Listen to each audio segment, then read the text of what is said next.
Good morning. Here is the news at 10. First, the highlights. Lagos State Governor calls for synergy to strengthen real estate sector. Nigeria Security and Civil Defense Corps deploys over 20,000 personnel nationwide ahead Salah celebration. On the foreign scene, United States bans 12 countries in new travel restrictions. And in sport, English Premier League confirms date for 2025 to 2026 season fixtures. Now the details. Dele Agadumo. Lagos State Governor Babajide Sanwo-Olu has called for synergy between the public and private sectors to strengthen the real estate industry in Nigeria. He said his administration will continue to provide policy direction for the private sector for investment, noting that several measures have been put in place for physical planning and urban development to address the issue of building collapse. Governor Sanwo-Olu stated this during a courtesy visit by leadership of the International Real Estate Federation Nigerian chapter, FIA-BCI Nigeria, led by the president of FIA-BCI Africa and Near East region, Adeniji Adile. He said the event will provide an opportunity for stakeholders in real estate in Nigeria to further deepen the relationship with their peers in other parts of the nation, other parts of the world and government. Earlier, the president of FIA-BCI Africa and Near East region, Adeniji Adile, said the 75th FIA-BCI World Real Estate Congress will involve over 400 high-level participants from more than 40 countries, including government leaders, ministers, global developers, urban planners, investors, and leading thinkers. Lagos State Christian Pilgrims Welfare Board has called on public affairs personnel in the state to partner with the board in sensitizing the public about the Christian pilgrimage to the Holy Land of Israel. Speaking at a gathering of Ministry of Information and Strategy Public Affairs Management Staff Retreat in Lekki, Lagos, Board Secretary of the Lagos State Christian Pilgrims Welfare Board, Bolabo Okudero, urged the senior personnel to leverage their platforms and media expertise to dispel misconceptions and generate public interest in the pilgrimage program. Okudero emphasized the transformative impact of the pilgrimage, which renews faith, promotes peace, and strengthens moral values.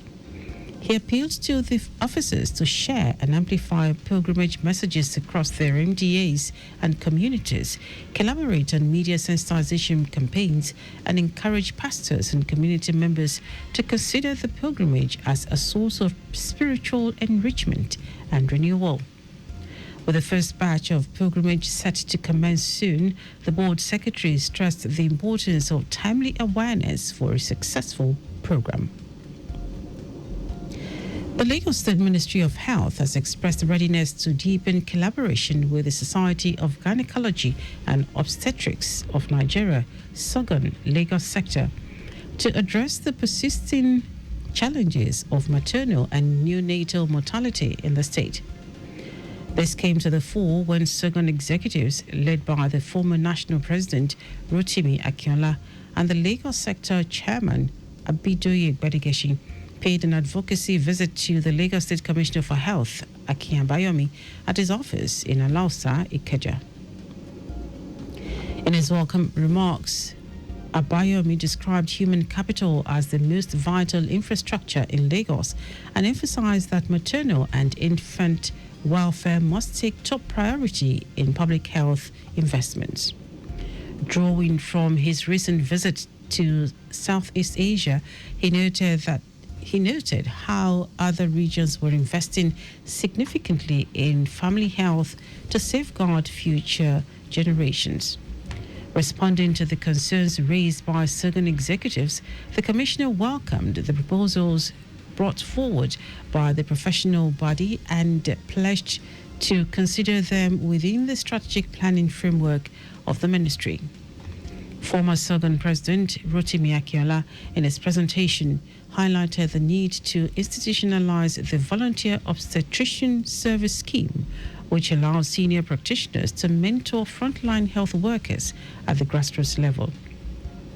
Chairman of Sogan Lagos sector, Abidoye Gbadigeshi, reaffirmed the society's commitment to partnering with the government in the interests of women's health. The special advisor to Lagos State Governor on Health, Kemi Oguyemi, has echoed the call for deeper collaboration between government and civil society organizations to improve career care or cancer care nationwide.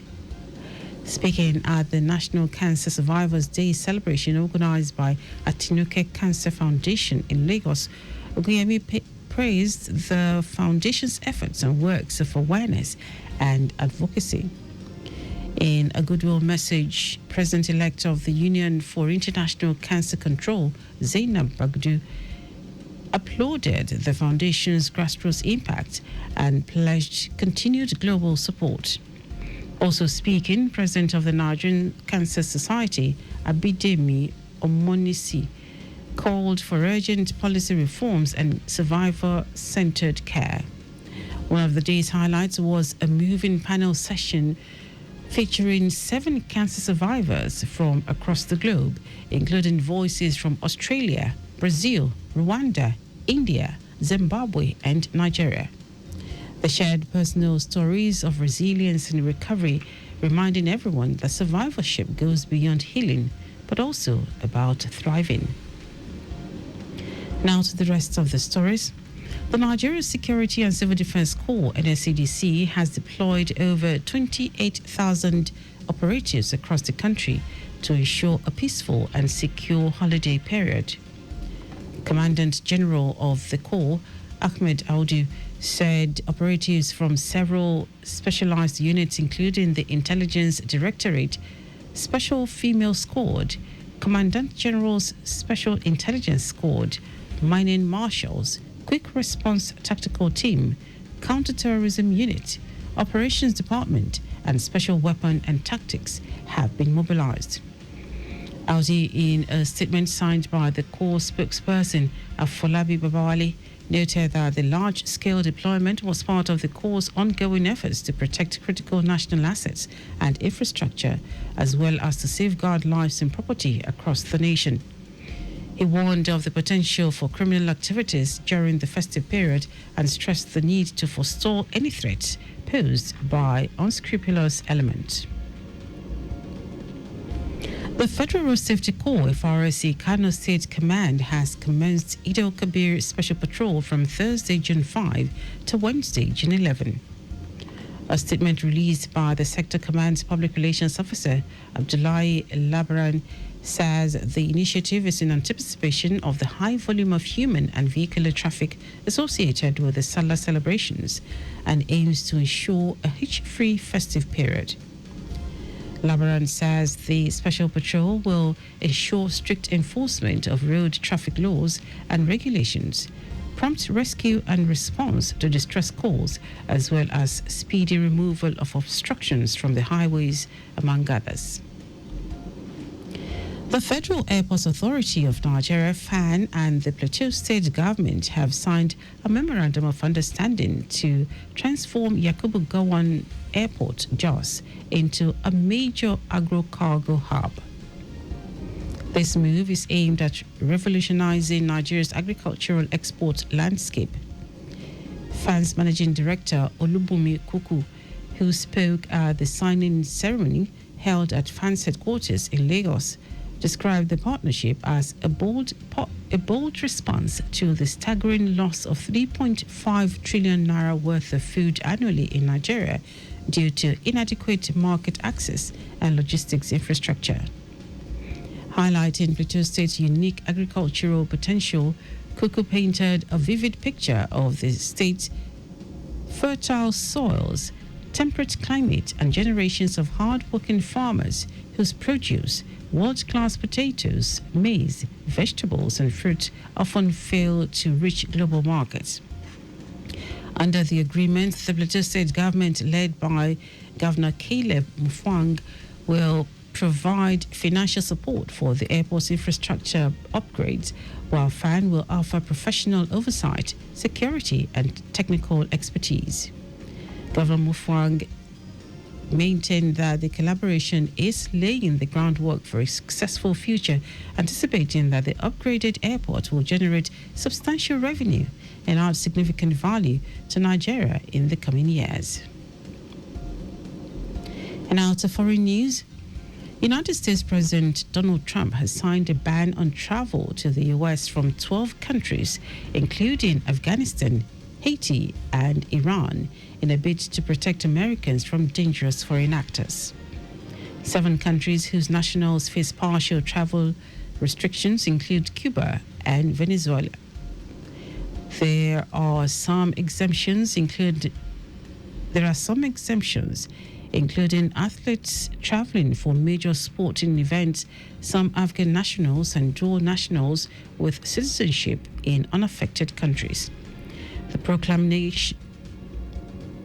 proclamation echoes an order from Trump's first term in 2017, when he announced a ban on travel from 7 Muslim-majority countries from entering the U.S. The travel ban, which will take effect on June 9, fulfills a promise Trump made during his 2024 election campaign and is likely to draw swift legal challenges. Israeli forces have recovered the bodies of 2 Israeli Americans taken back to Gaza as hostages during the Hamas-led attack on southern Israel on 7th October 2023.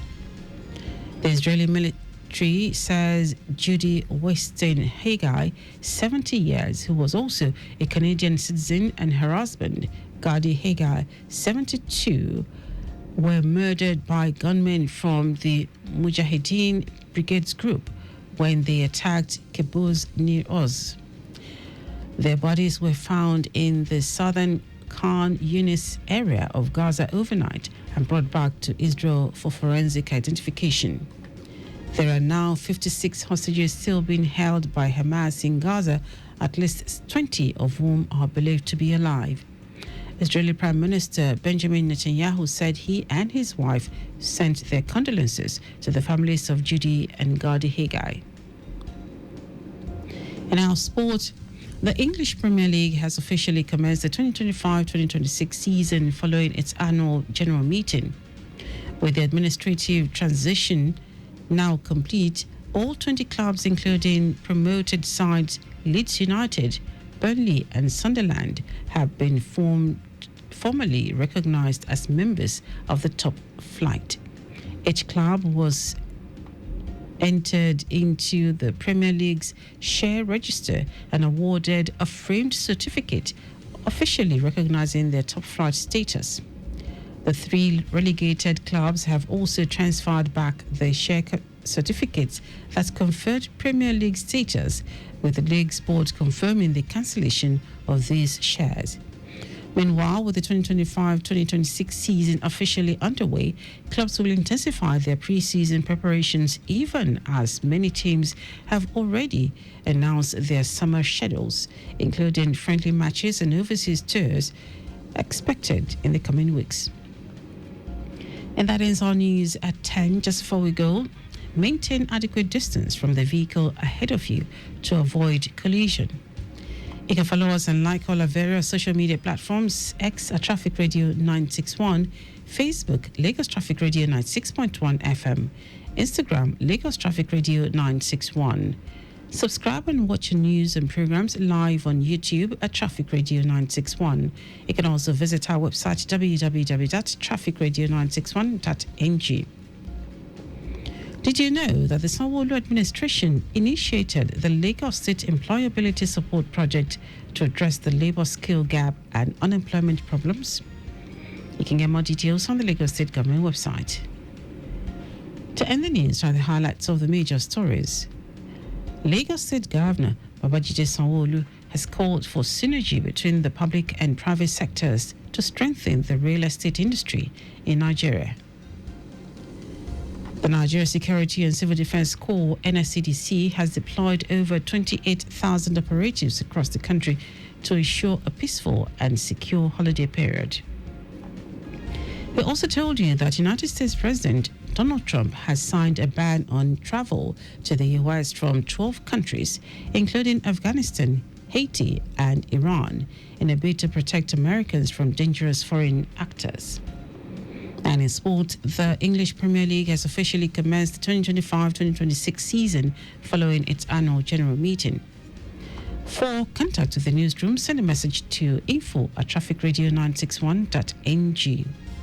That is news broadcast compiled by Adirayo Idowolaya. I am Dele Agadumo.